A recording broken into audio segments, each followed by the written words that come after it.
안녕하세요, 여러분. 10월 4주차 부동산 팩트 뉴스입니다. 요즘 약간 날씨가 따뜻해졌는데 조금 있으면 이제 또 추워질 것 같아요. 건강 잘 챙기시고요. 이번 주, 팩트 체크 3주차를 제가 못 찍었었는데, 3주, 4주 이어서 같이 말씀드리겠습니다. 보시면, 10월 3주차, 3, 4주차 팩트 뉴스 이렇게 제가 돼 있죠? 보시는 바와 같이, 보시면, 자, 볼까요? 부동산은 매매 시장 동향, 한국 부동산은 보고서입니다. 두 개를 다 합했더니, 저번 주 3주 차는 166곳이 하락이었는데 164곳으로 하락폭은 줄었는데요. 상승 지역은 또 9개에서 5개로 줄었어요. 근데 보합을 유지한 데가 좀 9군데. 그래서 일단 전체적으로 상승하던 곳이 많이 줄었다. 10개에서 7개로 줄었다가 5개로 줄었습니다. 서울 노원구 수원 영통구가 하락폭이 좀 많아졌습니다. 이거 좀 체크해 주시기 바라고요. 수원에 입주 물량도 있고 노원은 이제 많이 좀 심리가 꺾인 것 같습니다. 전국 주간 아파트 전세 가격, 전세 시장도 계속 확대되고 있습니다. 하락폭이 확대된다는 것은 매매 가격 하락의 전조현상이다. 계속 말씀드렸죠. 수도권 역시 하락폭 확대되고 있습니다. 서울 역시 하락폭이 확대되고 있습니다. 봐주시고 다음에 주간 매매 가격 변동률입니다. 총론이고 지역별로 이제 설명드릴게요. 전국적으로 보면 하락폭이 높은 상태에서 그대로 유지되고 수도권은 하락폭이 워낙 깊었으니까 저번 주에 잠시 줄었습니다. 마이너스 0.34. 그러나 예전에 비하면 거의 1.5배 하락폭이에요. 이 부분을 좀 챙겨보시기 바라고 지방도 드디어 하락폭이 이제 커지기 시작합니다. 지방이 그동안 6개 도가 많이 버텼었는데 드디어 이제 한 2달 됐죠? 2달 전부터 꺾이더니 이 현상이 이어지고 있습니다. 이거는 앞으로 가속화될 거라고 저는 보고 있습니다. 서울이 하락폭이 확대된다는 거 의미가 큽니다, 여러분. 이 부분에 대해서 하락폭이 이제 본격적 시작이다라고 저는 누누이 말씀드렸는데 이제 진짜 본격적 시작입니다. 뭐 많이 내려왔다고 착각하실 게 아니라 이제 시작입니다, 여러분. 물론 일부 지역 송파나 일부 노원구는 좀 많이 빠졌는데 나머지 구들이 좀 많이 안 빠졌습니다. 전세 가격 보겠습니다. 전세 가격 전국적으로도 역시 마이너스 0.32 확대폭을 키우고 있고요. 여기서 보시면 수도권이 더 심각합니다. 마이너스 0.41 거의 뭐 2배가 늘어났습니다. 하락폭이. 근데 말씀드린 바와 같이 인천발 입주 물량, 수원발 입주 물량이 아마 경기도를 제가 볼 때는 하락폭에서 헤어나지 못하게 할 것이다. 일부 뭐 기업체가 들어온다든지 이런 지역을 빼고는 제가 볼 땐 용인은 아직까지 그 전 현상이 없는데요. 일부 지역별로는 저간데 용인 같은 경우는 이제 바로 하락이 이제 좀 확대될 거라고 저는 보고 있고요. 다음은 지방입니다. 지방은 아까 전세 가격 하락폭이 크다 그랬잖아요. 매매는 일단 마이너스 0.2를 그냥 유지하고 있습니다. 자, 서울이 이제 또 확대가 됐죠, 여러분. 보시는 바와 같이. 그러니까 서울은 매매 가격 전세 가격 할 거 없이 둘 다 하락이에요. 그런 와중에 매물도 또 증가합니다. 그래서 서울시장 이제 앞으로 본격적으로 우리가 2030 세대분은 겪어보지 못한 그런 시장이 이제 나타날 겁니다, 여러분. 6대 강역시도 같이 보겠습니다. 다 보시면 이렇게 네 군데, 인천, 부산, 대구, 광주, 대전은 거의 하락폭이 좀 깊고, 여기 보시면 울산하고 세종은 워낙 많이 내려왔었기 때문에 일단 저번 주에 좀 줄었습니다. 그리고 울산도 많이 내려오다가 미분양 같은 게 아직도 남아 있는데 여러분이 착각하지 마실 것은 계속 하락하고 있다는 얘기죠. 누적되고 있다는 얘기입니다. 그렇죠? 자, 그리고 전세가 추이를 보겠습니다. 전세가는 더 하락입니다, 여러분. 경기도는 저번 주에 워낙 많이 빠져가지고 지금 이번 주에는 0.3 마이너스 0.3 좀 폭을 줄이긴 했지만 여전히 폭이 깊습니다. 다른 데에 비해서 이 세종시하고 경기는 심각하잖아요. 인천은 더 심하고 세종, 경기, 인천은 정말 조심해야 됩니다, 여러분. 다른 데도 뭐 마찬가지인데 대구 뭐 할 거 없이 보시면 하락 확대폭이 뭐 갑자기 준다든지 이런 건 없지 않습니까?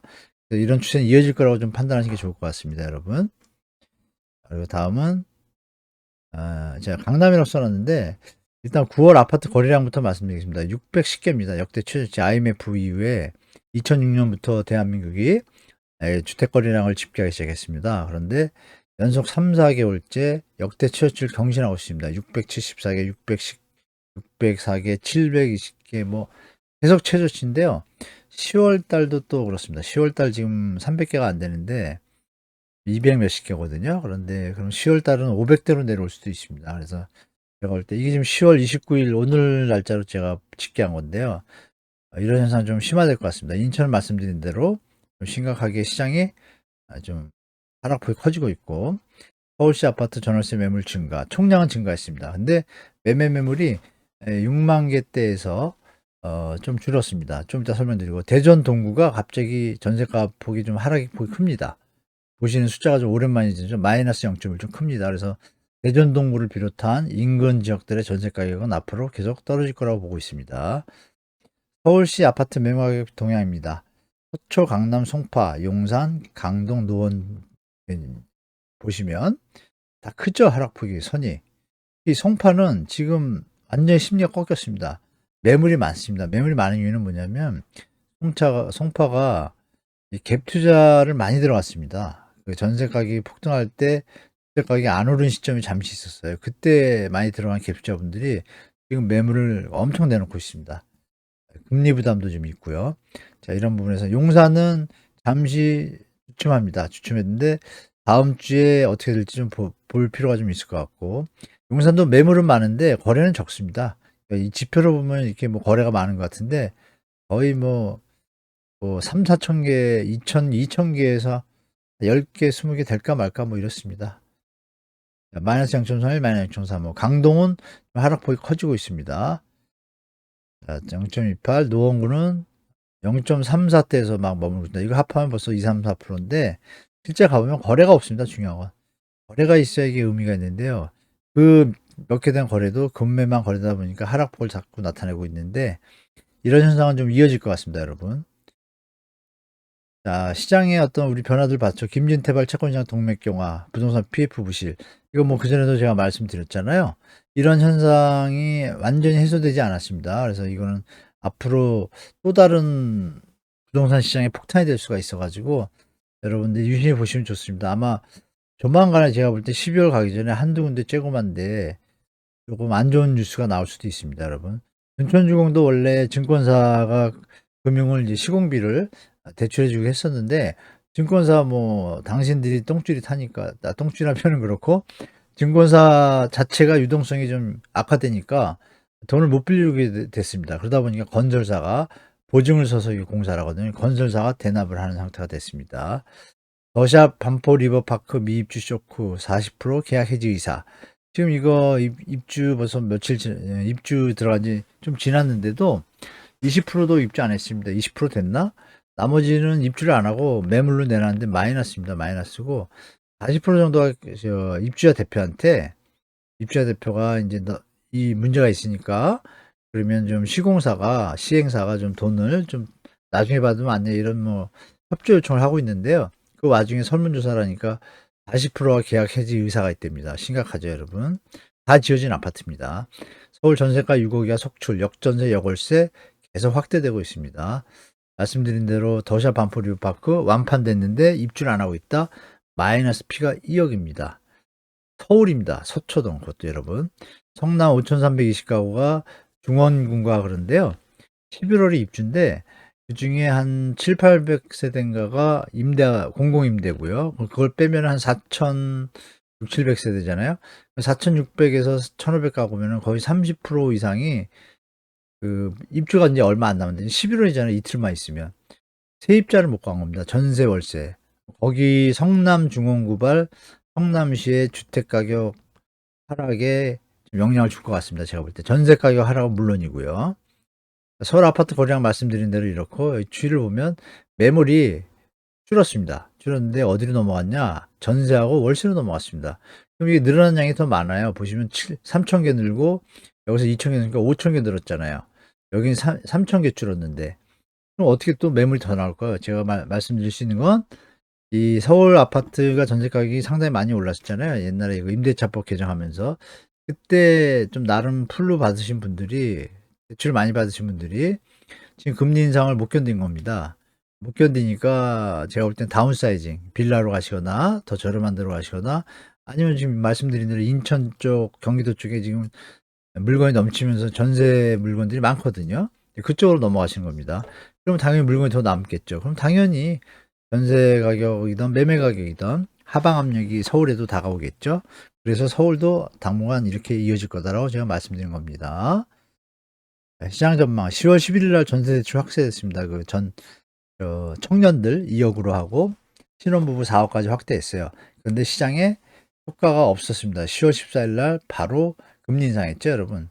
그러니까 시장에 별로 효과가 그렇게 없었다. 그래서 아까 보신 것처럼 시장들이 계속 힘을 못 쓰고 있다. 이렇게 보시면 되고 10월 27일 날 부동산 활성화 대책을 발표했습니다. 시장 주의와 효과 역할 이렇게 써놨는데 제가 15억 초과 대출 시행을 했습니다. 근데 이게 제가 볼 땐 크게 힘을 못 쓸 것 같아요. LTV 50%인데 기억하시겠지만 DSR에 대한 내용이 없었습니다. 누누이 말씀드리지만 바질3 때문에 DSR이 중요하기 때문에 LTV 50% 해서 시장이 확 살아날 것 같지는 않습니다. 제가 볼 때. 처분 조건부 6개월 2년 확대, 요거는 좀 잘한 것 같습니다. 왜냐하면 지금 시장이 이제 경색되다 보니까 청약을 새로 받으신 분들이 집에 입주할 때가 됐는데 기존 조건 원래 있던 주택을 가진 분들이 팔고 들어가야 되는데 팔리진 않아요. 그러니까 좀 난감하게 되시잖아요. 그런 분들 위해서 이 처분 기한을 2년으로 확대한 거는 잘했다고 봅니다. 만약에 못 들어가면 거기에 잔금도 못 내고 세입자도 못 맞추면 연체 이자가 뭐 10% 15%니까 정말 타격이 크죠. 고민을 많이 하시는 어떤 실수요자에 가까운 분들이 계셨겠죠. 처분 조건으로 청약을 받아가지고 입주하려고 그랬으니까 그분들한테 숨통을 틔워준 거, 이건 좀 잘했다고 봅니다. 제가 볼 때. 그러나 이것이 뭐 시장에 어떤 영향을 준다고는 볼 수 없을 것 같습니다. 왜냐하면 11월 1일 날 이제 이 방송 제가 올려드리고 나면, 영상 올리면 이제 내일 모레죠. 내일 모레 연준이 금리 인상합니다. 최하가 0.5, 0.7을 할 것 같은데요. 금리가 이거 말고 또 12월에 또 회의가 있어요. 12월 23일인가 그런데 그때 또 올릴 겁니다. 그거 다 계산해 보시면 앞으로 뭐 어마어마한 시장이 펼쳐지겠죠. 10월 10일 날 미국 CPI가 발표했는데 8점입니다. 안 내려왔어요. 안 내려왔고 근원 인플레이션이 코어 CPI라고 하는데 6.2입니다. 에너지하고 식량 빼고요. 기름가 이런 거 다 빼고도 6.2%입니다. 이게 인플레이션 잔재가 많이 남아 있어요. 쉽사리 마음 놓을 수가 없죠. 그래서 제가 볼 때는 그냥 0.7로 올릴 것 같습니다. 그러면 PPI는 이제 생산자 물가 지수입니다. 생산자 물가 지수가 이렇게 높다는 거는 이 이하로 내려가기 힘듭니다. 그래서 11월 12일 날 또 발표하거든요. 그때 수치를 여러분들이 한번 좀 눈여겨 보십시오. 뭐 미국 소비자 물가 에서 8.2인데 7% 이하로 내려갈 것 같지는 않고 7.2345 뭐 이렇게 될 것 같은데, 그 수치가 그거라면 제가 볼 때 12월 달에 또 금리 인상이거든요. 그런 거 좀 예측하시고. 자, 라이징 모기지 레이츠. 이게 이제 어제 이제 제가 미국 CNBC라고 있어요. 거기 본 건데, 보시면 모기지 고정금리, 30년 고정금리가 이율이 올랐다는 거예요. 이율이 얼마나 올랐냐? 7.37까지 올랐습니다. 작년에 3.19였어요. 대한민국도 마찬가지입니다. 대한민국인데 아직까지 안 올리고 있더라고요. 주택금융공사에서 4.35%를 아직도 유지하고 있더라고요. 제가 볼 땐 지금 6, 7, 8을 6, 7로 올려야 되는데 주택시장이 이제 경색되다 보니까 주택금융공사에서 조금 이제 인터벌을 두는 것 같은데 결국은 좀 한 5%대로 넘어갈 것 같습니다. 제가 볼 때. 자, 여기 보시면 이제 세일이 시작됐고, 여기 보시면 6월 달에 비해서 이제 6, 7, 8, 9, 10, 4달 지났잖아요. 20.2%. 작년 6월 달에 비해 20% 좀 하락했습니다. 여기 보시면 마켓이 이제 드디어 침체로 들어간다. 어제 뉴스예요, 어제. 홈세일이 5.9% 줄었고, 모기지 대출량이 42%가 급감했습니다. 그럼 그걸 뭘 의미하냐면 여러분, 모기지가 45% 줄었다는 거는 예전에 뭐 10,000명이 집을 샀으면 42% 줄어가지고 6,000명만 산다는 거죠. 뭐 5,800명만. 그럼 42%인 사람은 안 살 거 아니야? 그럼 그 사람들이 원래 샀다라면 그 집에 들어가서 뭘 살까요? TV도 사고, 냉장고도 사고, 청소기도 사고, 뭐 정화기도 사고, 이런 거 살 거 아닙니까? 가전제품을. 근데 대한민국의 그 LG, 삼성의 TV, 냉장고들이 미국의 1위잖아요. 그럼 그게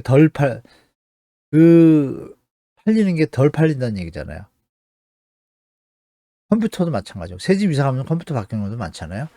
덜 팔리니까 그게 시장에 도움은 안 되겠죠. 우리나라 수출업체도 그런 부분이 있고, 더 패드가 2.7조 달러 모기지가 지금 문제가 되고 있다는 보고서가 또 나왔습니다. 그래서 이런 여러 가지 문제들이 있으니까 시장, 미국이 이제 내년부터 경기 침체 간다라는 말, 깊이 좀 지켜보시기 바라고, 이게 어제 뉴스에 나온 이 양반인데, 뭐, 거의 뭐, 울분을 토하듯이 집값이 이제 주택시장이 이제 침체로 들어갑니다. 이렇게 표현합니다.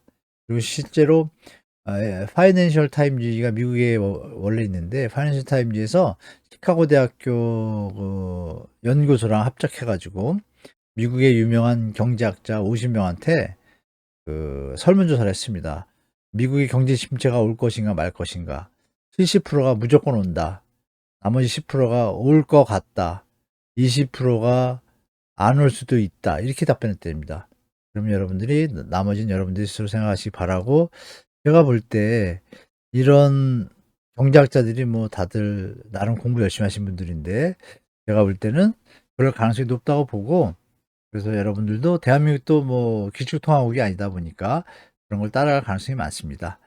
자, 이렇게 이제 시장이 만만치 않은 시장이니까 좀 조심하시고, 뭐 11월 되면 또 추워집니다, 여러분. 추워지니까 여러분들 가족들한테 한번, 우리 또 멀리 떨어져 계시거나 또 뭐 직장 때문에 멀리 오신 분들 계시면 서로서로, 부모님은 또 자제분들한테, 자제분들은 또 부모님한테 겨울 추운데 몸 조심하시라고 한마디 하시면 또 힘이 나실 겁니다.